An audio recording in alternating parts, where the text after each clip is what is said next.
Chers lecteurs et chères lectrices, portée par une nouvelle équipe et une vision renforcée, notre maison d'édition reprend vie, enracinée dans sa vocation originelle, explorer et transmettre les savoirs autour des états élargis de conscience, des plantes enseignantes, des substances psychédéliques et plus largement de ce que la nature profonde de l'être peut révéler lorsque les voiles se soulèvent. Pour marquer cette nouvelle saison d'abondance, nous avons l'immense joie de célébrer ce soir avec vous La Voix de la Conscience de Françoise Bourzat. Dans ce livre, véritable carte vivante des territoires intérieurs, Françoise Bourzat trace un chemin éclairé à travers l'expérience ethnogénique, en dialogue constant avec la sagesse des traditions ancestrales et les apports de la psychothérapie contemporaine. C'est une œuvre précieuse qui s'adresse à celles et ceux qui savent que la conscience, comme les forêts, s'explore avec respect, écoute et humilité. Pour moi, personnellement, la clé d'une transformation collective réside non pas dans la renaissance des substances, mais dans celle des relations avec nous-mêmes, avec les autres, avec les peuples autochtones et avec la vie elle-même. Donc la question, si la médecine psychédélique moderne peut-elle tirer des enseignements de l'utilisation rituelle des plantes, me semble essentielle pour comprendre ce phénomène d'une renaissance psychédélique contemporaine partout dans le monde. Alors quel type de relation envisageons-nous ? Je vous souhaite une belle rencontre autour de ces questions et lecture avec Françoise Bourzat. Et pour finir, je souhaite remercier en particulier les personnes qui ont contribué à la production de ce livre, en particulier Virna et Roberto Melchiori. Sans votre investissement personnel, nous ne serions pas ici ce soir. Un grand merci de la part de l'équipe Solanacé. Voilà. Merci. Donc je vais laisser la parole à Françoise qui va se présenter, qui va nous parler de ce travail. Et puis on va essayer de finir autour des 19h. Ensuite, il y aura un temps de questions-réponses. Et puis ensuite, il y aura la possibilité d'acheter les livres, de faire des dédicaces et puis de boire un verre. Et il faudrait qu'on quitte les lieux à 8h. Voilà le programme. Merci beaucoup. Merci. Et puis bonne conférence. Merci, Virna.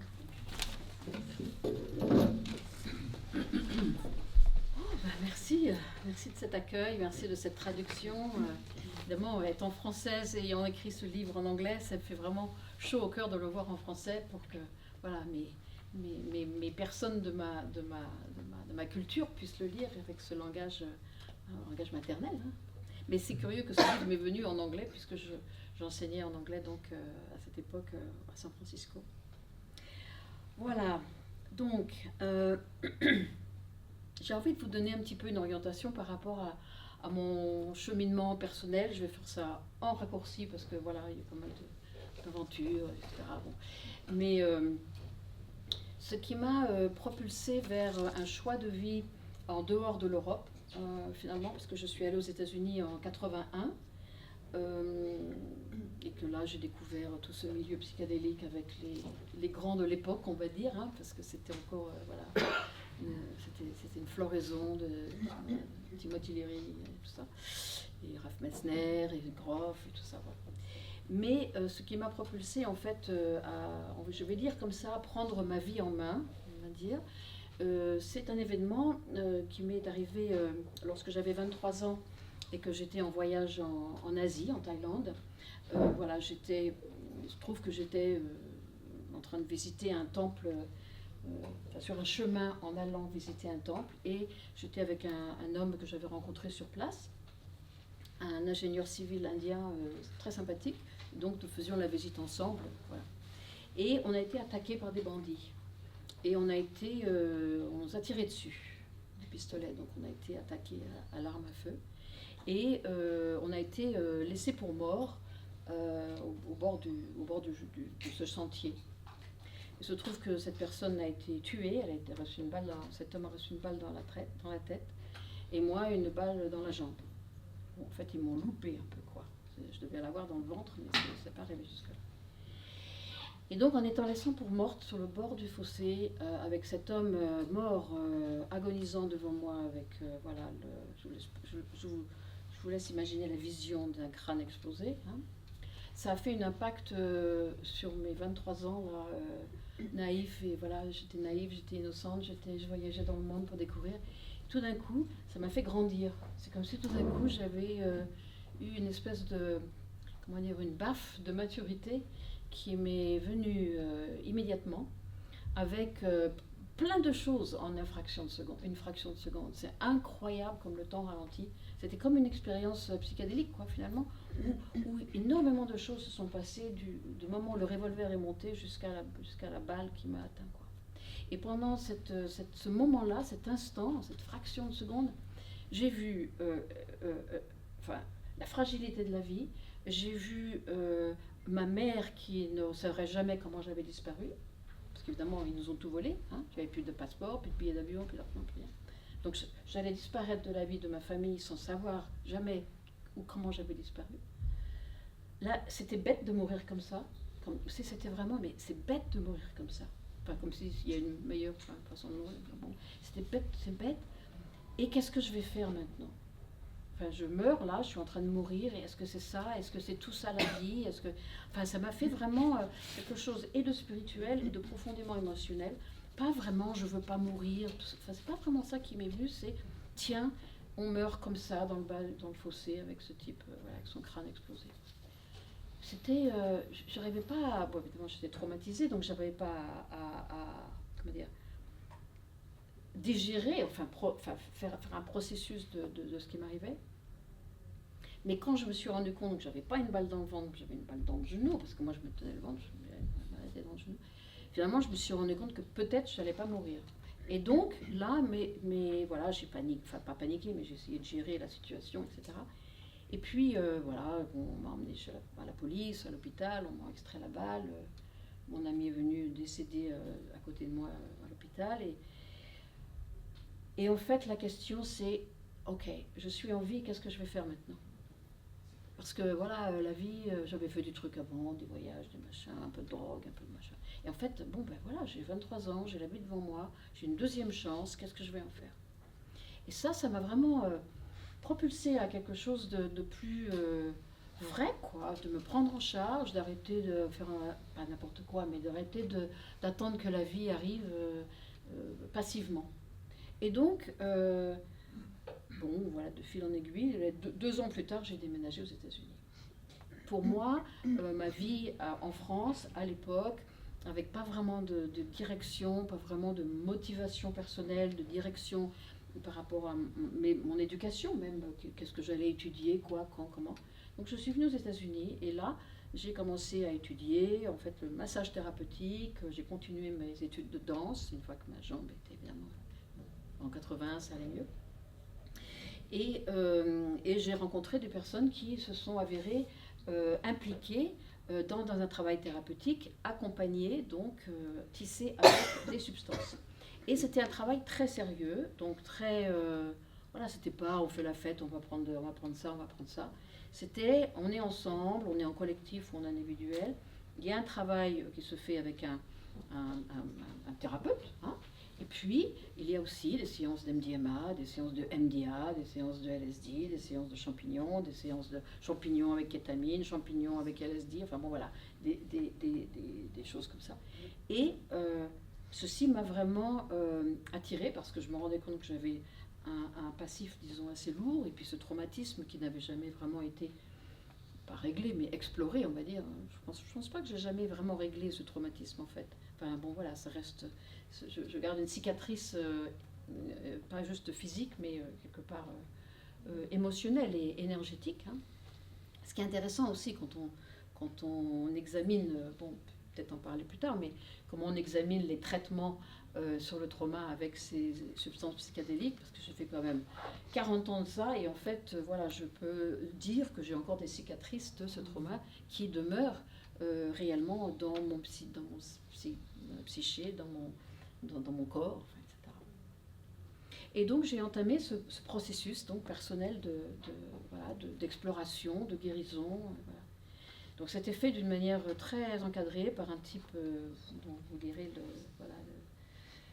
le passé. C'était un Amérindien, Mexicain-Amérindien, professeur de psychologie jungienne à l'université, donc quelqu'un de quand même assez posé, et qui s'était donné comme mission de faire avancer la conscience et l'amour au sein de la famille humaine. Parce que lui, il avait été mandaté par l'armée américaine à la fin de la Deuxième Guerre mondiale pour documenter la libération des camps de concentration. Donc il avait vu des choses, il avait pris des photos qu'il n'a jamais voulu montrer à personne. Il les avait, hein, mais il n'a jamais voulu les montrer. Et donc sa passion, c'était que fait-on, quelle est ma contribution sur l'évolution de la société je fais une goutte dans l'océan, mais quand même, quelle est ma contribution par rapport à développer une solidarité et un amour plus vivant et plus réel. Pas quelque chose dont on parle, mais quelque chose qu'on vit.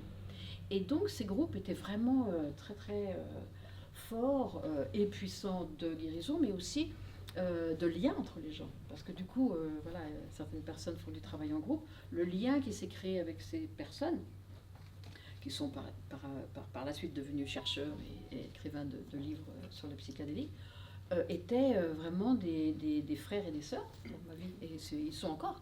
Hein, ils sont encore. Hein. Je les ai rencontrés en 83, 84. Et ils sont toujours des frères et sœurs pour moi. Voilà, donc ça c'était une première phase de mon cheminement, on va dire, avec ces substances. Et puis après, j'ai eu l'occasion de rencontrer Julieta Casimiro Pineda, qui est une Mazatèque autochtone, donc indigène de cette tradition du champignon, donc qui a été une tradition jamais brisée, hein, qui a continué à travers les siècles, à travers des millénaires, jusqu'à aujourd'hui. Et donc elle est née dans cette tradition, elle a pratiqué dans cette tradition, elle a été entourée de cette tradition de champignons sacrés. Et j'ai eu l'occasion de la rencontrer en 97 et j'ai entamé un chemin avec elle, on va dire, d'apprentissage, d'être guidée, d'être accompagnée à travers mes propres voyages, mes propres expériences qui se passaient effectivement qu'avec les champignons, parce que c'était que ça qui était disponible et qui était pratiqué dans cette tradition. Et donc voilà, depuis 97, je suis en immersion et en apprentissage continu, on va dire, parce qu'on ne s'arrête jamais d'apprendre, mais en apprentissage continu avec cette tradition que j'essaye de tisser le mieux que je peux avec une approche psychothérapeutique informée des traumatismes, de l'attachement, des addictions, des états dépressifs. Je ne suis pas psychiatre, je ne suis pas du tout dans le système médical. Et disons que voilà, à travers les années de thérapeute, alors je ne suis pas vraiment psychothérapeute parce que mon diplôme ne correspond pas avec ce qui se passe ici. Enfin voilà, j'ai une maîtrise en psychologie et des différentes formations, mais voilà, je dis ça parce qu'il y a eu un peu des brouhahas concernant comment je m'appelais. Voilà. Enfin, bon, voilà. En tant que thérapeute, on va dire comme ça pour cette discussion, en tant que thérapeute, donc j'ai été mise face à face avec des personnes déprimées, anxieuses, addictes, des personnes avec des traumas. Voilà. Je travaillais avec des milliers de personnes, donc je m'en pas mal de cas différents. Et des personnes qui désirent étendre leur conscience. Alors c'est pour ça que le bouquin, enfin, il dit comment ça s'appelle, healing and growth, c'est-à-dire comment on se guérit et comment on ouvre sa conscience.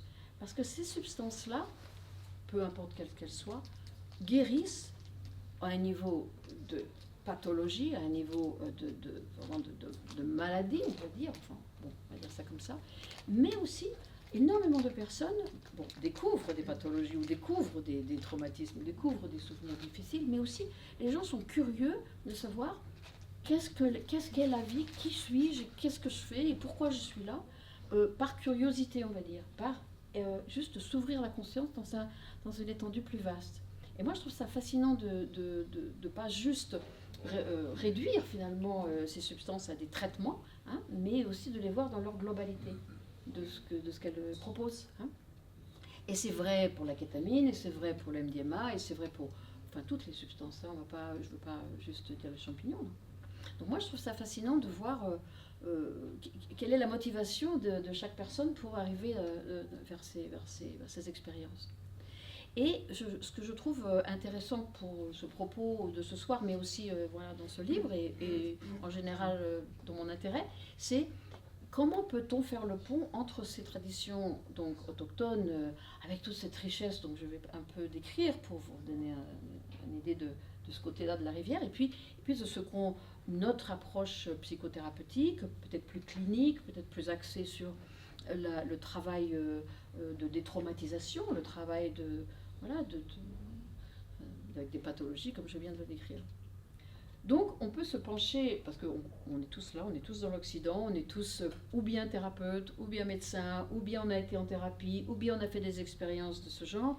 Donc on peut assumer que tout le monde ici a une espèce d'optique personnelle d'introspection assez égale, on va dire, en gros, hein, qu'on est tous un peu dans la même famille de ce côté-là. Et de l'autre côté de la rivière, donc chez les Mazatèques, c'est intéressant de voir comment ils voient la chose, hein, comment ils voient ces champignons. Alors pour eux, les champignons ont plusieurs fonctions. C'est une fonction de docteur. Ils n'ont pas d'argent pour aller chez le docteur, ils n'avaient pas d'argent, un peu plus maintenant, évidemment il y a des cliniques, etc. Mais cette tradition a évolué comme une manière de se guérir. Alors pour les Mazatèques, quand on est malade peut-être avec des symptômes physiques, mais on est malade émotionnellement et on est malade spirituellement. Et donc pour eux, s'engager sur un chemin de guérison, hein, ou de bien-être, ou de mieux-être, ça veut dire quelle est notre relation au monde des esprits. Parce que si on est déconnecté de Dieu, pour eux, enfin ils appellent ça Dios, mais ça peut être l'univers, la transcendance, le grand esprit, comme nous on peut l'appeler selon notre préférence. Si on est disconnecté avec le grand divin, en fait on tombe malade. On n'a plus notre fil d'Ariane qui nous relie à l'essence, vraiment à notre manière de s'alimenter spirituellement. Et donc, on est démunis, et donc dans cet aspect démuni de nos êtres, on se déconnecte et on s'écroule à l'intérieur de nous-mêmes, on s'effondre quelque part. Parce que l'esprit, pour eux, c'est une alimentation nécessaire comme l'alimentation de nourriture, corporelle. Donc c'est vraiment intéressant d'imaginer quel est le rôle du sacré, du divin, de cet aspect spirituel. C'est pas religieux, bon, malgré que la religion catholique se soit pas mal emparée de tout ça, mais en même temps, c'est au-delà de ça. C'est vraiment une pratique animiste profondément chamanique, donc, qui anime ces personnes et qui leur fait prier, qui les fait prier. Alors, ils ont des rites de prière qui sont assimilés avec la religion catholique, mais au fond, les transes spirituelles dans lesquelles ils vont quand ils prient ou quand ils prennent des champignons et du coup qu'ils s'alignent, qu'ils s'ouvrent avec la Vierge de la Guadeloupe ou le bouquet de fleurs, ça, ce sont des expériences pour eux qui sont profondément spirituelles. Et donc, ils se c'est de la réjuvénation. Régénération. Ouais. Réjuvénation. Il y a un mot là, mais il m'échappe. Millénisation. Hein? Mycélionisation. Voilà. il se trouve reconstruit, on va dire, voilà. Et donc, il considère la spiritualité comme ça. Et donc, c'est intéressant pour nous parce que dans notre monde clinique, médical, hospitalier, où les choses sont, disons, en recherche, on va dire, hein, avec de la recherche, de la recherche médicale. Comment peut-on tisser cette curiosité envers la spiritualité? On peut faire un hôtel, on peut imaginer, parler que apparemment cette expérience dans des traditions est considérée aussi comme une ouverture de conscience vers des espaces plus diffus, plus éthériques, plus magiques, plus cosmiques peut-être. Voilà. Et donc, je pense que pour nous, en tant que praticiens ou chercheurs, c'est important de faire le lien avec le fait qu'il existe une pratique d'où cette recherche vient, pour au moins exprimer une gratitude par rapport aux personnes qui ont maintenu cette tradition vivante à travers des siècles, alors qu'elle aurait pu être éradiquée. Hein. Ils se sont battus, hein. Des personnes ont été persécutées. Maria Sabina a été persécutée, mon enseignante a été en prison. Enfin, je veux dire, et les gens ont fait des sacrifices énormes pour qu'on en soit là maintenant avec ces substances. Que la psilocybine puisse être disponible dans notre société et il y en a qui ont vraiment payé de ça. Et c'est important de reconnaître ça. On n'est pas obligé de faire des saints ou des martyrs, mais c'est important quand même de remercier une tradition qui a porté cette pratique. Et puis d'insérer dans nos manières de faire, donc des éléments d'une spiritualité qui n'est pas nécessairement mazatèque, mais au moins d'éléments spirituels qui inspirent. Parce que l'inspiration spirituelle, elle est, symbolisée dans des autels, dans un vase de fleurs, dans une image, dans un tissu. Dans toutes les traditions, il y a des autels. Et comment nous, on est déconnectés de ça? Comment on ne pense plus que c'est important d'avoir un autel chez soi? J'imagine qu'il y en a beaucoup d'entre vous qui en ont, mais c'est pas évident, quoi. Enfin, c'est un peu perdu, ça se perd, ça s'effiloche, et puis du coup, on n'a plus de lien avec une pratique spirituelle, alors peu importe laquelle c'est. Mais donc, pour les mazatèques, le champignon est un lien au spirituel. Et donc, il nous alimente, et donc, il nous fait être en meilleure santé spirituelle et donc physique. Le champignon est aussi, pour les mazatèques, un organisme qui, du fait de sa texture et du fait de son rôle sur la terre, le champignon est un fruit d'un corps mycélium très très vieux, très ancien, parce que c'est le plus ancien organisme de la Terre, c'est un corps mycélial sous la Terre. C'est l'organisme le plus grand au monde. C'est-à-dire, c'est pas une plante, les champignons ne sont pas une plante. Bon, c'est important de le dire parce qu'on dit des plantes sacrées. Les champignons, c'est des champignons. C'est une espèce en soi-même. Parce qu'une plante, ça a des racines, une tige, des feuilles, des fleurs et des graines. Ça, c'est une plante. Les champignons ne sont pas comme ça. Les champignons, c'est un fruit. Et donc, ce fruit qui renaît de l'intérieur de la terre, en fait, pour les mazatèques, nous apprend comment être terrien. Nous apprend comment être terre. Et donc, on se fond, parce que les champignons ont la propensité de se liquéfier rapidement, parce qu'ils ils sont très impermanents. Ils nous apprennent à vivre et à mourir constamment. On prend des champignons, on se fond dans la terre, et c'est normal. C'est pas toujours facile, mais c'est normal. Mais tiens, je vais mourir ce soir, ça va être bien. Mais cette liquéfaction, qui donc est une mort symbolique de notre être, de notre ego, finalement, qu'on peut parler comme ça dans notre langage thérapeutique, nous apprend à disparaître et donc à apprendre de la terre, à travers les champignons, de la terre, quelle est la sagesse que nous devons assimiler, chacun et chacune de nous, à un certain moment donné. Donc, profondément pour eux, le champignon, c'est une initiation sur la sagesse de la terre. Et d'ailleurs, j'en parlais justement au congrès à Liège, là, les mazatèques ne sont pas du tout, en compétition avec d'autres substances. Eux, ils disent, ça fait rien ce qu'il y a dans l'assiette. Parce que ça soit un verre d'ayahuasca, ou que ça soit des champignons, que ça soit une pilule inventée par quelqu'un, finalement, c'est l'état à l'intérieur qui est généré qui est important. Finalement, on n'est pas là en train de dire ma médecine elle est meilleure que ta médecine et que moi, mes champignons, ils sont mieux que l'ayahuasca ou que l'iboga ou que le peyote ou que le wachuma. C'est pas ça le plan. Le plan, c'est comment peut-on utiliser des substances pour s'ouvrir, pour se guérir, pour communier avec la terre. Et donc Julieta, elle disait finalement, ça fait rien que ça soit des champignons, de l'ayahuasca, ça fait rien. C'est qu'est-ce qu'on apprend de la terre, parce que tout vient de là. Nous venons de là, la terre nous donne naissance finalement, nous nourrit littéralement, et puis après on retourne à la terre. Enfin on est on voyait l'autre jour une photo une image pour une présentation de Kali, qui fait naître donc la déesse de la création, mais qui est aussi la déesse de la destruction. Et chez les mazatèques, il y a l'équivalent avec des images de Coatlicue, qui est l'ancienne de Guadeloupe, et qui mange ses enfants, c'est-à-dire elle donne naissance à ses enfants et elle mange ses enfants. C'est-à-dire on retourne dans la terre est réellement nous réabsorbe à la fin de notre vie. Donc dans les rites aztèques, c'était considéré comme elle mange ses enfants. Bon, elle n'est pas cannibale, mais elle nous reprend dans la terre, quoi. Elle nous reprend la terre. Hein. Donc ça, c'est du réel, quoi. C'est pas de l'imaginaire. C'est vraiment voilà.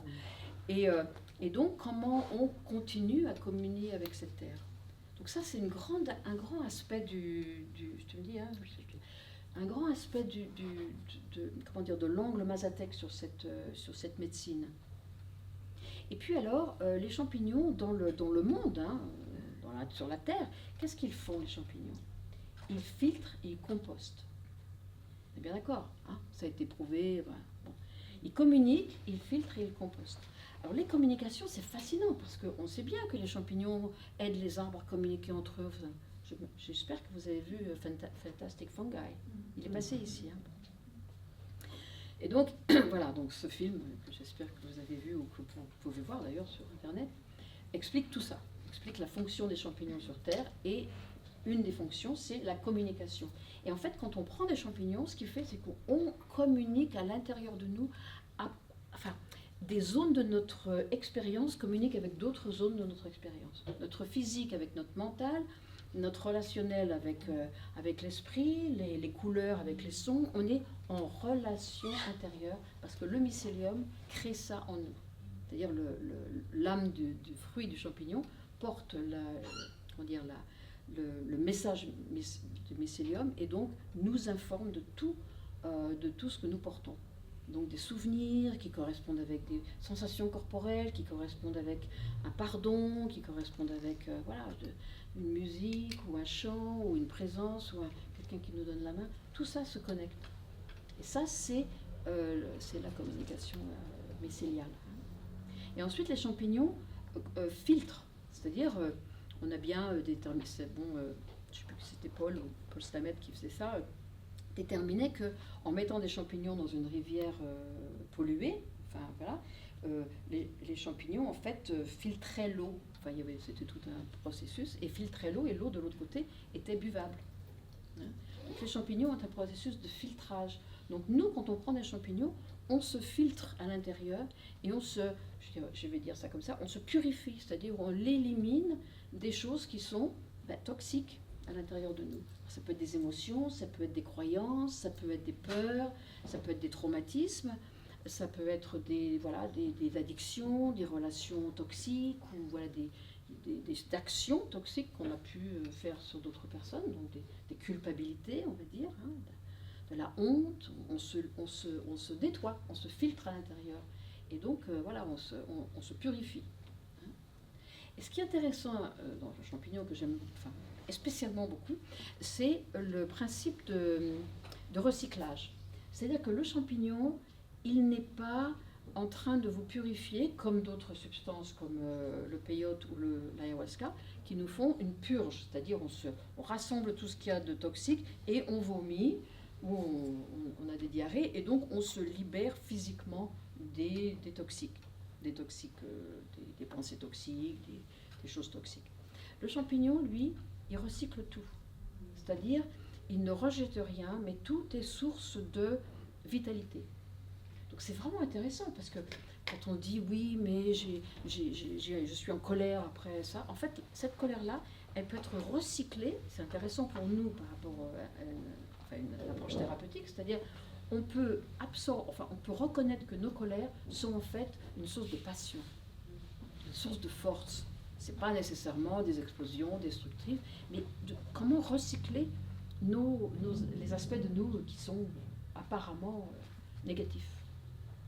Et dans les champignons, il n'y a rien de négatif. Les champignons ont été mis sur des piles, je ne sais pas si vous avez vu cette étude, sur des piles d'huile de vidange, genre un truc toxique, quoi. Piles d'huile de vidange sur de la terre, des trucs super contaminés. Ils ont mis des champignons, ils ont couvert avec un plastique. Puis 6 mois après, ils sont revenus, ils ont découvert le truc, et en fait, c'était plein de champignons. C'était plein de champignons qui avaient filtré toute cette huile de vidange toxique, et les champignons étaient comestibles. C'était comestible. Et ça, c'est dans le film. Hein. C'était les champignons, non seulement ils avaient purifié, mais ils n'étaient pas absorbé toute cette pollution, ils les avaient transformés. dans quelque chose finalement de vital, de comestible, et du coup les oiseaux sont revenus, les papillons, ça recrée une écologie sur cette pile d'huile de vidange toxique. Donc ça, c'est comme ça que ça se passe à l'intérieur de nous aussi. Imaginons une pile de vidange à l'intérieur, et puis mettre des champignons dessus, et de voir qu'est-ce qui se passe dans ce processus. Comment sommes-nous réhabilités, revitalisés, je sais pas comment dire, refiltrés, ou tu vois. Et ça, c'est ça qui se passe à l'intérieur. Donc c'est intéressant de voir comment parler de ces expériences dans nos processus thérapeutiques, en sachant, en ayant ces graines de connaissances, ou de connaissances personnelles, ou de connaissances, voilà, parce que je vous le dis, donc vous le lisez, du coup, on peut informer, on peut arriver vers ces patients, en grande détresse, hein, évidemment, avec des informations qui peuvent, je sais pas, ça parle aux gens, ça fait des graines d'espoir aussi, ça fait des graines de possibilités.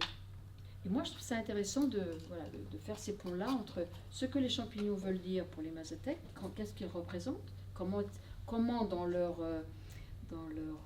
mythologie, comment ils voient les champignons, et comment finalement on peut décliner ça un peu pour nos patients. Alors, c'est un travail à découvrir, à faire, à explorer, parce que chacune d'ici peut-être ont des contextes différents, hein, des contextes individuels ou en hôpital, comme Didier, ou, enfin bon, là, il y a différentes choses qui sont possibles, et comment apporter ce genre d'éléments. Alors, les Mazatèques considèrent également que c'est important pour nous aussi que les champignons, bon, ils appartiennent à une écologie, c'est-à-dire ils appartiennent à une saison, ils appartiennent à une relation entre le soleil et la pluie, donc avec des forces quand même, des forces planétaires, on va dire. Hein. Ils ne sont pas comme ça, là, pouf, ils sortent, quoi. Il y a toute une saison, il y a tout un cycle. Le champignon vient en même temps que le maïs pousse, parce que c'est sacré. Le maïs, c'est l'aliment du corps, et le champignon, c'est l'aliment de l'âme. Donc il pousse en même temps l'été.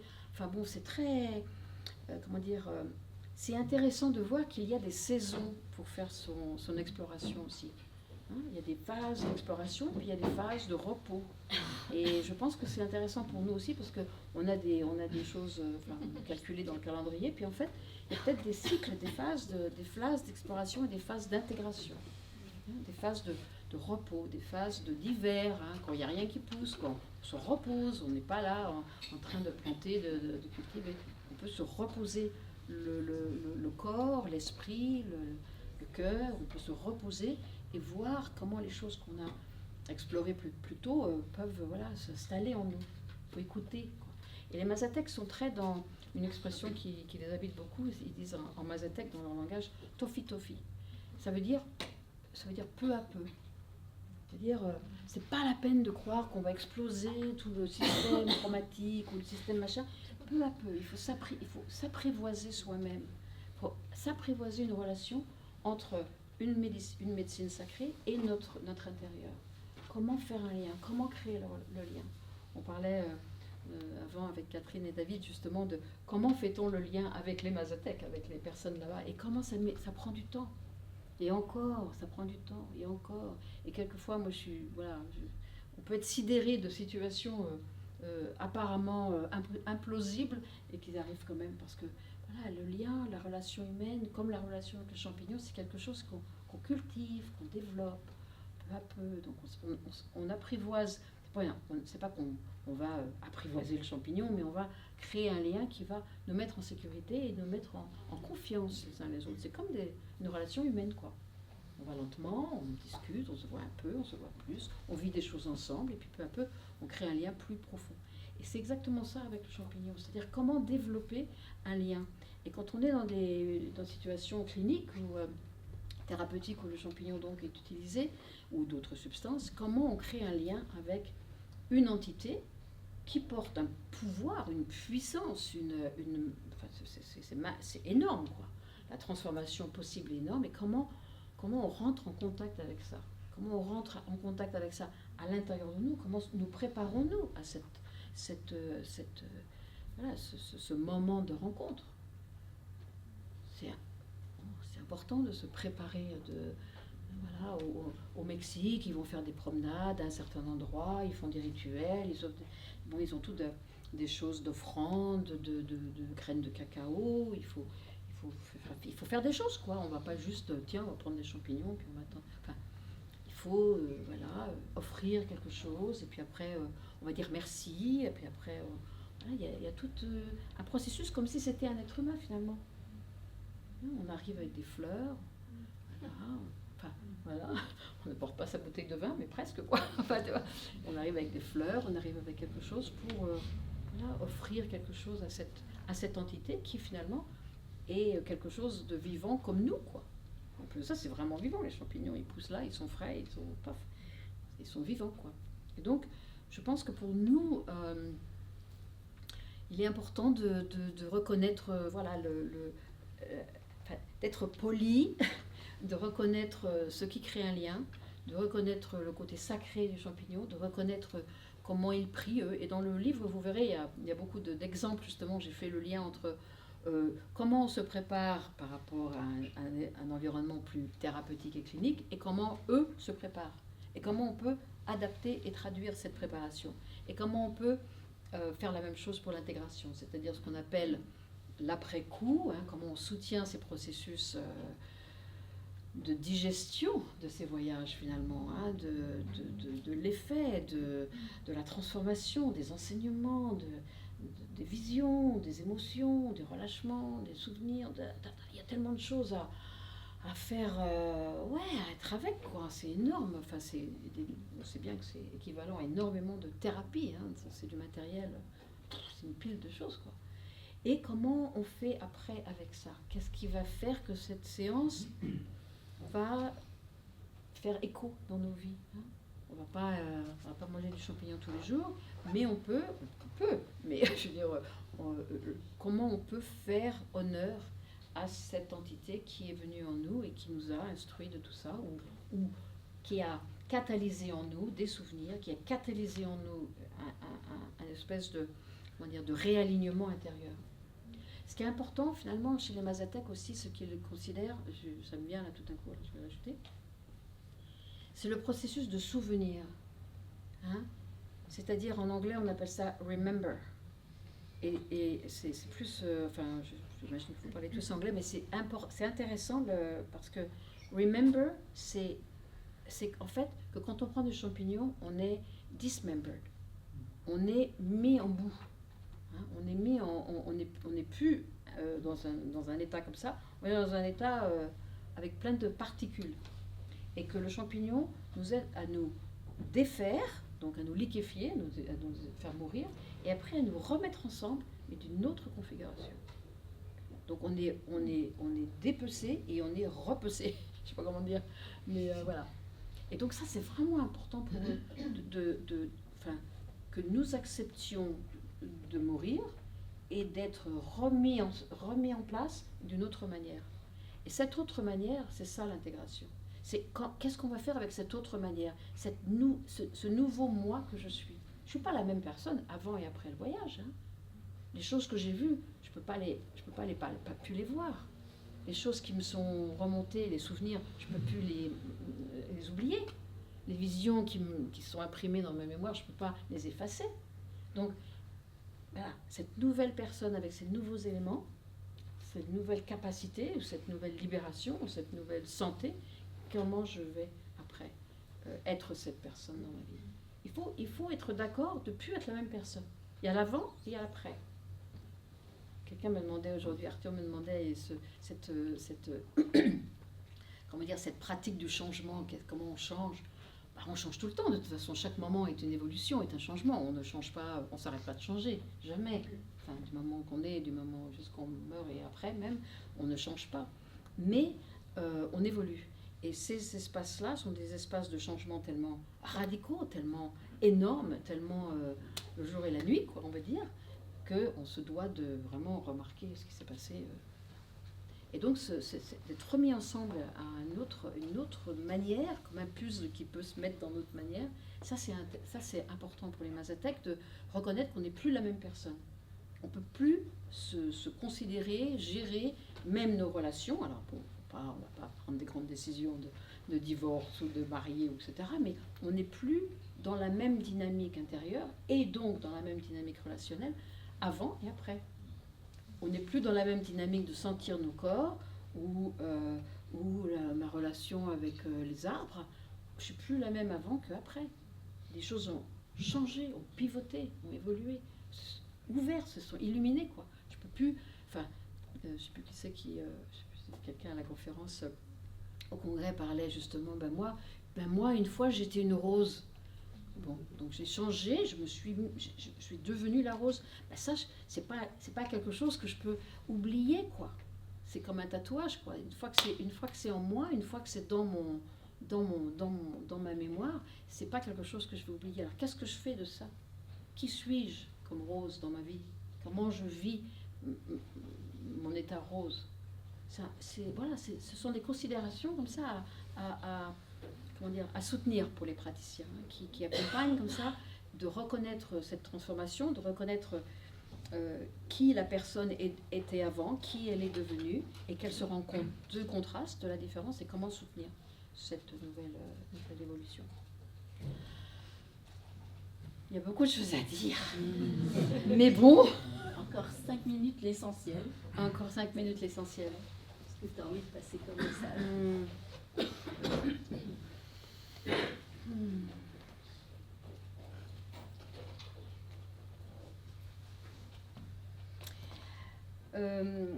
J'aimerais juste parler comme ça parce que je suis ici et puis que c'est francophone. J'ai été appelée à appliquer ce genre d'approche, d'approche avec les champignons, pour soutenir des parents qui ont perdu un enfant. Donc j'ai été amenée à travailler avec des personnes dont l'enfant était mort ou bien une tumeur du cerveau, un autre s'était suicidé, une autre avait pris une overdose. Enfin voilà, c'est arrivé comme ça dans ma vie de rencontrer des personnes avec cette douleur, cette tragédie. Hein. Et avec quelques amis aux États-Unis, on a décidé de créer un groupe de praticiens. Il y avait un cancérologue, il y avait un cancérologue pédiatre qui donc traite des enfants qui ont le cancer et qui s'affligeait de l'état des parents. Pas l'état de l'enfant, mais l'état des parents. Enfin, bien sûr, l'état de l'enfant, mais surtout les parents qui essayaient de survivre ça. Et d'autres personnes. Nous avons créé un petit groupe de praticiens nous avons animé, on va dire, je ne sais pas si c'est un drôle de mot, mais animé des retraites, des séminaires en Jamaïque où le champignon est légal pour des parents endeuillés. Et ces résultats, on appelle ça des résultats, ont été tellement encourageants, tellement touchants, quoi. Enfin, en tant que parent, c'est lourd, quoi, de perdre un enfant. C'est vraiment l'horreur, quoi, qu'on souhaite à personne. Et donc, on a continué à faire ces séminaires. Et du coup, j'ai eu l'occasion d'en parler lors d'une conférence sur le deuil en Belgique. J'avais été invitée comme ça à faire une intervention en ligne. Et j'ai parlé du coup de comment moi j'essayais de soutenir ce deuil spécifique. Et donc du coup, il y a eu un intérêt évident enfin, de certains parents donc, qui ont entendu ça et qui m'ont demandé si je pouvais peut-être organiser donc, des séminaires en français, quoi, pour les parents francophones. Et donc, avec ma collègue Martine et d'autres personnes que je connais bien, nous offrons des séminaires en Hollande en français pour des parents qui ont perdu un enfant. Que ça soit par maladie, petit, grand, enfin voilà, des overdoses, des suicides, des accidents de voiture, etc. Donc je vous annonce ça, c'est pas pour faire de la pub, mais c'est pour, aussi parce que ça peut rendre quelque chose disponible s'il y a quelqu'un, qui dans votre entourage personnellement qui pourrait bénéficier de ce genre d'approche, qui est très très très très bien encadrée Et moi, je trouve que voilà, d'offrir ça dans cet aspect légal, donc disponible, ouvert, avec des thérapeutes, avec des dossiers médicaux bien examinés, hein, bien étudiés, et donc de pouvoir soulager ses parents me tient énormément à cœur. Et donc je suis heureuse finalement d'œuvrer dans cette direction-là, parce que je peux œuvrer dans plein d'autres directions aussi, mais d'essayer de créer un collectif qui peut justement soutenir ce genre de souffrance. Et parce qu'en fait, les parents qui sortent de ces cérémonies sont tellement... c'est vraiment, en parlant de transformation, l'avant et l'après, alors là, c'est flagrant, quoi. Alors, les choses intéressantes, juste pour dire, qu'il rapporte, hein, pour faire un peu une explication ici, il y a plusieurs choses. Alors, il y a, spirituellement, on va dire, à ce niveau-là, les parents qui se mettent en contact avec leur enfant décédé. Ça, c'est très intéressant et c'est récurrent. Moi, je ne veux pas imposer ni un truc New Age ou quoi, l'esprit de votre enfant. Moi, je ne dis rien. Moi, Et en fait, ça a été récurrent en Jamaïque, aux Pays-Bas, que les parents reconnectent avec l'esprit de leur enfant qui leur dit « Mais maman, ça va. Papa, ça va. Tu peux vivre ta vie. Moi, ça va. » Et pour les parents, de se rassurer quelque part, je ne sais pas pourquoi, comment ça les rassure, en tout cas ça les rassure, et se sentent, je peux partir dans ma vie, quoi. Je peux continuer ma vie, quoi. Je n'ai pas à avoir la loyauté d'être dans la tristesse et dans le drame de cette perte, comme si de rester avec la mort de mon enfant me gardait en lien avec mon enfant. C'est intéressant cette séparation saine finalement de l'enfant parti et de la vie de l'adulte qui continue. Les parents qui continuent. Une autre chose qui est récurrente aussi, c'est comme si les parents... Enfin, il y avait une mère qui disait « J'ai l'impression que j'ai relâché un sac de briques de ma culpabilité. Je me sentais coupable. J'aurais dû, j'étais partie en voyage, il s'est suicidé alors que j'étais pas là, si j'avais été là, j'aurais pu lui parler, c'est de ma faute, quoi. En gros, j'ai pas été assez de bonne mère, si j'avais... voilà. La liste continue, quoi. Et c'est très récurrent dans les parents d'enfants qui ont eu une overdose ou qui ont eu n'importe. Même les accidents de voiture improbables, j'aurais dû être là, j'aurais dû pas le laisser sortir, enfin il pleuvait, enfin c'est incontournable la culpabilité. Et donc le relâchement de cette culpabilité est incroyable pour eux, quoi. C'est une libération, mais tout d'un coup ils disent c'est pas de ma faute, mais dans mon voyage, quoi. Donc c'est vraiment waouh. Et puis il y avait une autre mère qui disait j'en ai marre d'être elle s'est un peu elle s'est mise en colère après elle a dit ça fait 3 ans, t'as pas bossé, t'as pris 40 kilos, t'es déprimée tout le temps, ça suffit. Elle s'est fait un peu une baffe dans la gueule, un peu. Et elle s'est ressaisie comme si elle était dans une transe comme ça. Où elle mourait, quoi, finalement. Enfin, c'était du suicide au ralenti, quoi. Et tout d'un coup, ça l'a réveillée comme une douche froide. Et elle s'est ressaisie. Et 2 mois après, parce que je suis encore en contact avec ces personnes 4-5 ans après, quoi. Et elle disait, j'ai connu de la joie, mais maintenant je connais le bonheur. C'est autre chose, hein. Je touchais la joie, mais maintenant je connais le bonheur. Voilà, donc que ce travail continue dans vos vies et dans vos pratiques et dans votre intérêt. Et j'espère que ce livre pourra vous guider, vous inspirer vous-même. Merci. Merci.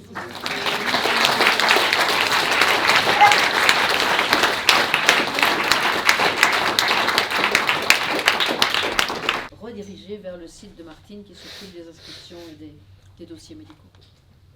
Alors on va avoir un quart d'heure de questions, donc profitez de poser vos questions à Martine. À Françoise. On lui enverra les questions, Martine. Donc n'hésitez pas, on n'a pas de micro, mais allez-y. Oui. Peut-être juste pas une question, mais peut-être tu peux aussi parler du questionnaire qui va être aussi publié. Ça peut intéresser. Ah oui. Alors c'est intéressant parce que, ce livre sort en français. Et en fait, Marion Newman, donc de la maison d'édition, Elle était tellement passionnée par le côté du modèle holistique, donc avec ses différents aspects de la vie humaine, le corporel, l'émotionnel, le spirituel, le relationnel et l'environnement, hein, ces 5 aspects de l'être, qu'elle a décidé de publier un espèce de workbook, un espèce de livre d'exploration personnelle, où les personnes peuvent oui, explorer leur relation à ces différents aspects par une série de questions. Donc il y a un questionnaire, et je sais que tu l'avais utilisé aussi. Des questions où les personnes peuvent écrire dans le livre. Donc c'est un livre, voilà, c'est pas juste... parce que ça, les questions, elles sont dans mon livre là, que vous pouvez avoir. Mais là, elle a créé un livre spécial de travail, quoi. Un livre où les gens peuvent s'explorer, donc accumuler leur propre manière de s'examiner, on va dire, de faire un peu le cadre de leur équilibre intérieur. Donc c'est intéressant ça, oui. Donc ça va paraître là, je ne sais plus quand, on va lui demander. Dans les 3 langues, français, anglais, allemand. Oui. Sur le site d'édition Solacé. Super.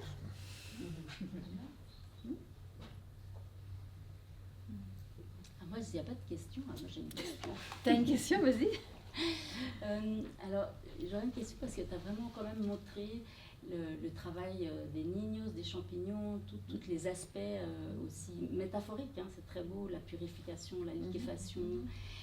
Et après, tu as dit que Juliette a dit, bon, finalement, ou les mazatèques, quel que soit ce qu'il y a dans l'assiette, c'est l'état d'être. Mais en même temps, avec ce que tu parles de cette substance quand même, il y a une spécificité. Est-ce qu'on peut quand même parler de spécificité? Oui, il y a une spécificité. Et du coup, oui. Est-ce qu'il y aurait peut-être une indication aussi ou un moment pour rencontrer cette médecine?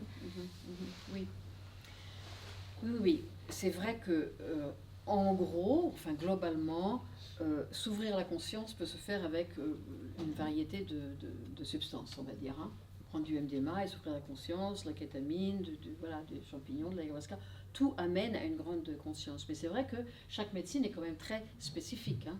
Une liane pousse dans la jungle, très élevée, voilà, ça met des années à pousser, il faut attendre 5 ans avant de pouvoir la couper, etc.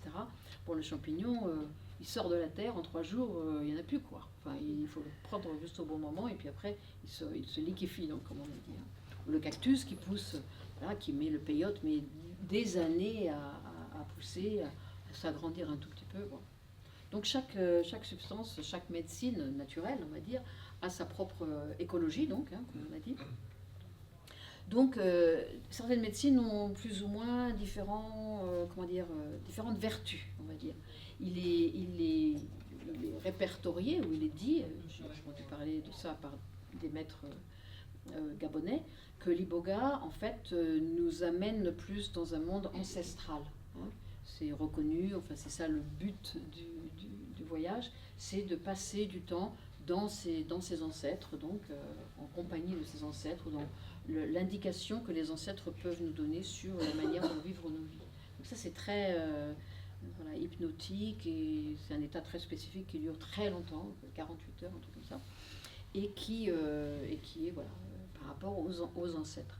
L'ayahuasca, comme on l'a entendu au congrès d'ailleurs par Jeremy Narby et Yann Coden, a plutôt le but de nous faire lâcher les tensions par son action purgative, c'est-à-dire on vomit beaucoup avec l'ayahuasca, ça rassemble nos tensions, nos peurs, et ça nous les libère par la purge. Après, ça ouvre des espaces l'espace de vision de jungle, en fait, beaucoup de serpents, beaucoup de lianes, comme la liane de l'ayahuasca. Donc c'est plutôt une immersion dans l'écologie de la jungle. Le peyote et le wachuma, qui sont des substances qui ne sont pas à base de tryptamine, donc c'est pas la même catégorie de substances, puisque c'est de la mescaline, ce n'est pas du DMT. Là, la mescaline crée un état, d'énorme présence, d'énorme évidence de la vérité, mais nous sommes encore dans cet état où notre ego n'est pas complètement en retrait comme il le peut être avec le DMT. Donc c'est pas tout à fait la même. Donc les indications sont différentes. Hein. moi j'aime beaucoup faire de Wachuma parce que je le fais pousser chez moi, donc je peux le faire. Donc je fais pousser mon Wachuma, donc je le consomme. Et ça me met dans un état où je vois la vérité de ma vie sans aucun filtre. Mais je vois et je sens, on appelle ça la médecine zen. C'est la médecine zen des psychédéliques, le Wachuma et la mescaline, quoi. Parce que c'est zen parce que tu es dans le moment, l'instant, ça est. Quelque chose est sans... Il n'y a pas d'explication, il n'y a pas de raison, il n'y a pas de bordure, quoi. C'est juste la vérité pure. Moi j'aime bien. J'aime bien voir les choses, quoi. Clairement, on va dire. Le champignon est beaucoup plus axé sur, comment dire, les connexions justement entre ces différents centres de nos êtres. Donc, on peut accéder des souvenirs, des archétypes, un inconscient très profond à l'intérieur de nous, parce que c'est vraiment l'inconscient collectif, l'inconscient transgénérationnel, l'inconscient de nos lignées familiales et l'inconscient d'autres personnes. Moi, je me suis trouvée une femme africaine assise en bas d'un arbre toute la journée, là, cette femme, voilà, j'étais elle, quoi, j'étais plus moi. Enfin, je peux me transposer. Le champignon aide à se transposer dans d'autres réalités, et humaines et non humaines, hein, comme la fille qui était la rose, là. Donc ça, cette manière de se connecter à différents espaces à l'intérieur nous permet de faire plus une exploration, une espèce d'examen de notre psychologie et des choses qui se jouent en nous. Moi, je trouve que le champignon, c'est un théâtre où tous les acteurs sont des parties de moi-même, ou des gens de ma vie. Et donc, il y a une certaine réalisation des choses, des dynamiques, en les vivant, en les comprenant, en se transposant pour d'autres personnes. Je peux comprendre pourquoi ma mère était ma mère, parce que je deviens elle. C'est une espèce d'empathie en stéroïde, quoi. C'est-à-dire, je suis ma mère, donc je comprends pourquoi elle a été comme ça vis-à-vis de moi. Ou quelqu'un.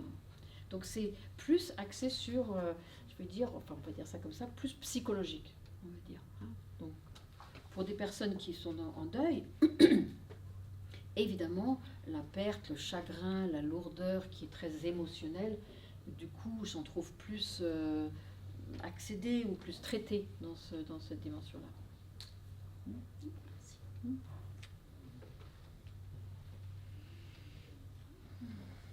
Moi, j'avais une question. Oui. Est-ce que vous pourriez parler un peu de l'intégration en particulier? Est-ce qu'il y a une interprétation de ce qui se vit dans le voyage? Est-ce qu'ils ont cette approche d'interpréter les symboles, d'interpréter le vécu du voyage et comment ils accompagnent l'intégration? Oui, contrairement à ce que je fais moi, j'interprète très peu. Je remarque ce qui s'est passé par rapport à l'intention du début, etc. Hein. Donc le récit du voyage est pertinent par rapport à l'intention et au contenu du voyage, et l'intégration se fait avec ça. Mais eux sont plus dans la symbolique, c'est-à-dire « Ah, tu as vu des araignées? Ah, d'accord. Les araignées sont des tisserandes. Elles tissent les choses à l'intérieur de toi. Voilà, l'imagerie les amène à donc interpréter, on va dire. Hein. Par exemple, ah oui, tu as senti la pluie toute la nuit qui t'a... Oui, donc c'est intéressant, la pluie, c'est un aspect de croissance, mais c'est aussi un aspect de purification. Donc ils vont mettre des symboles comme ça d'interprétation, ce qui est très très intéressant. Hein. Très très intéressant. Par exemple, assez récemment, je travaillais avec la fille de Julieta, justement, Aurélien, et elle disait à quelqu'un qui avait fait une cérémonie, elle disait, c'était un médecin, et elle lui disait, il disait oui, j'avais mal au ventre, etc. Elle disait, tu absorbes trop de douleurs des autres personnes, tu ne prends pas assez soin de toi. Donc elle lui a donné, paf, paf, paf, elle a tout de suite mis un jugement, on va dire, enfin une interprétation, voilà, sa manière de voir ce qui s'était passé pour lui. Il avait juste dit, j'ai eu mal au ventre, et comme elle savait qu'elle le connaissait parce qu'il était médecin, enfin elle savait qu'il était médecin, elle l'avait déjà vu chez elle, etc. Elle m'a dit, tu prends pas, elle l'a engueulé, tu prends pas assez soin de toi, tu absorbes les choses des gens, il faut que tu ailles sur la terre, il faut que tu ailles t'allonger sur la terre. Elle lui a donné, parce que justement elle interprétait son expérience par rapport à voilà, ce qu'elle connaissait de lui. Donc ils interprètent et ils donnent des recettes après derrière. Moi une fois j'ai eu un voyage comme ça là-bas à Huautla, et j'étais pas bien, et j'étais fatiguée, je suis sortie du voyage un peu confuse, un peu comme si j'avais pas vraiment nettoyé quelque chose, quoi. Mais c'était très vague, c'est très diffus. Et Roliata m'a dit, ok, va dans ta chambre, parler comme ça, va dans ta chambre, et puis moi j'arrive dans 10 minutes. J'étais titubée dans ma chambre, et puis elle est arrivée avec l'aguardiente, tu sais, l'alcool de je sais pas quoi, là, de canne à sucre, je pense, c'est la canne à sucre. Elle m'a frictionné, elle m'a enlevé tous mes habits, j'étais à poil sur le lit, elle m'a frictionné avec le truc, elle m'a enveloppé dans 2 couvertures, elle a dit, je reviens dans 1 heure. Et j'ai sué, j'ai transpiré, j'étais en nage, et j'avais des hallucinations, je continuais le voyage. En fait, mon voyage, c'était un peu arrêté, bizarrement, alors elle faisait une clôture de cérémonie, puis du coup, moi, j'étais un peu vaguement là, vaguement pas là, et donc j'étais un peu pas bien, quoi. Et je n'avais pas terminé. Et pour redémarrer le champignon en moi, elle m'a frictionné, elle m'a embobiné là dans son truc, et ma transpiration et ma purification a continué. Elle est venue me revoir, après elle m'a emmenée à la douche, des seaux d'eau, machin. Et j'ai dormi comme un bébé après, j'étais mieux. Mais c'était voilà, des choses à faire comme ça, ou bien c'est de l'intégration, ou bien c'est de la clôture de voyage, quoi. Est-ce qu'il y a encore une question? Une dernière petite question, commentaire peut-être? Oui? Du coup, c'est peut-être un peu naïf, mais alors pourquoi toi tu t'interdis de le faire ou tu ne vas pas trop interpréter j'ai compris que tu étais plus dans la réserve. Oui, parce que j'aime bien. Bon, il faut dire que les gens qui viennent à Huautla, c'est là, ce sont le moment, après ils ne voient plus la guide, alors il n'y a plus tellement de moments où ils peuvent s'étaler un peu avec le contenu de leur voyage. Mais moi, quand j'ai le temps avec quelqu'un après coup, je préfère qu'ils viennent eux-mêmes à reconnaître la pertinence de leur voyage. Bon, d'accord, tu voulais voir ton père, mais en fait, tu voulais réconcilier quelque chose par rapport à ton père, puis finalement, tu as été dans un monde spirituel. Qu'est-ce que ça te fait? Moi, j'aime bien, voilà, faire sortir les vers du nez, on va dire, pour que eux trouvent leur orientation, la signifiance de voyage. Alors, par exemple, dans ce cas-là, ça me vient là comme ça, le type m'a dit, oui, en fait, ça me plombe d'être avec cette dynamique avec mon père tout le temps, et en fait, quand je vais dans la nature et que je m'allonge et que voilà, je suis par terre dans l'herbe, je sens une espèce de paix spirituelle. Alors, je dis, bon, donc c'est utile, quoi, cette paix spirituelle. Oui, mais c'est pas vraiment ça que je voulais faire, etc. Je voulais voir papa et ma dynamique. Je dis, ben oui, mais apparemment, il semble que ce dont tu as besoin, tu le reçois. On est bien d'accord, enfin, voilà, qu'on reçoit ce qu'on doit recevoir, quoi. Ah ouais, d'accord. Ouais, d'accord. Bon, bah, c'est bien alors que je sois dans un état spirituel. Ben, apparemment, c'est ça c'est le menu du jour, on va dire. Et donc, il a dit, ben, ok. Donc ça, voilà, c'est lui qui est arrivé à ça. Ben, je l'ai guidé, hein, mais j'aime pas faire mon interprétation comme les Mazatèques peuvent le faire d'une manière un peu plus, voilà.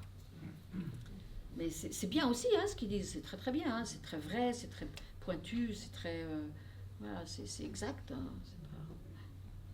Du coup, toi, quelqu'un qui n'a pas bien fini son voyage, est-ce que tu vas le frictionner avec du coup... je suis capable, hein. Avec du martini. Je suis capable, avec de la vodka. Je bois pas de vodka, mais c'est ça qui est fort. Oui, il y avait une question dans le fond? Oui. J'avais une question qui rejoint ce problème de l'interprétation. Ouais. Je trouve magnifique, c'est très rare en fait, d'avoir des conférences où on va plus loin que l'aspect thérapeutique. Et si on suit en fait la logique de ces cultures où en fait il y a ce qu'on appelle l'interprétation, le métaphorisme spirituel, pour moi, peut-être que là-dedans il y a aussi quelque chose de tout aussi efficace au niveau du thérapeutique que dans la partie spirituelle, et que juste se focaliser sur la molécule. Ce que j'essaie de dire, c'est est-ce que finalement ce qu'on croit être des croyances ou des superstitions ne peuvent pas rentrer dans une sorte de langage d'interprétation de mythologie de l'invisible pour avoir finalement une information thérapeutique encore plus utile qu'on n'aurait pas par un langage rationnel de la science. Absolument. Parce que- C'est un langage, Voilà, c'est vrai, c'est un langage, mais on est tellement habitué dans l'Occident, enfin dans la société plus industrielle, on va dire, on est tellement formaté à fonctionner avec un mental qui s'explique. Hein. Donc on pense des choses, puis après on explique ce qu'on pense par d'autres explications, quoi, d'autres pensées. Donc on est très finalement cloisonné dans un mental. On essaye de rentrer dans nos cœurs et dans nos corps, etc. Mais on a quand même toute une manière de penser, alors qu'eux ne pensent pas du tout de la même manière. Hein. Bon, oui. Justement, j'ai rencontré un médecin suisse que je ne peux pas citer évidemment, qui est habité pour la santé psychiatrique, et lui s'était rendu compte que quand il avait abandonné le monde de la science, ce qui est initié au chamanisme, il avait beaucoup plus de résultats sur ses patients. Alors bon, c'est qu'un échantillon, c'est pas trop par la science, mais on pourrait se demander si finalement ces peuples qui ont une manière d'usage, d'interprétation et d'extrême spiritualité, on n'aurait pas finalement un résultat thérapeutique comme ce médecin a remarqué qui pourrait être intéressant, Oui. sans tomber dans le secteur. Oui, oui. Mais je connais certaines personnes ici présentes qui connaissent bien le chamanisme mazatèque et qui, dans leurs recherches ou dans leurs applications thérapeutiques cliniques, peuvent, de par leur vécu chez les mazatèques, peuvent apporter, même vibrationnellement, on va dire, une réalité que peut-être d'autres personnes n'ont pas accès. C'est pas qu'ils sont moins bien, mais c'est juste une ignorance, quelque chose qui n'est pas présent. Mais quand on va chez les mazatèques et qu'on s'immerse dans cette culture, parce que c'est pas juste prendre les champignons, c'est d'autres choses aussi, on se rend disponible à absorber des choses dont on n'a vraiment même aucune idée, mais qui ressurgissent, qui résurgissent après dans la manière dont on conçoit les choses, où on agit envers des patients, où on pense différemment. C'est comme si la pensée a été altérée de par le fait qu'on s'est immersé dans une culture. Ça, c'est... Moi, je vois qu'au fur et à mesure... Enfin, bon, je suis quand même assez rationnelle et cartésienne aussi, mais je vois qu'au fur et à mesure de mon immersion là-bas, enfin, le mieux que je peux, je pense que je ne suis plus la même personne et je ne pense plus de la même manière qu'avant. Enfin, juste par qui je suis, quoi. C'est pas tellement ce que je dis ou qu'est-ce que je fais, mais voilà. Donc cette présence-là affecte le champ, affecte le champ de traitement. On va devoir Voilà. s'arrêter. Ben, parce merci que- encore. Merci beaucoup.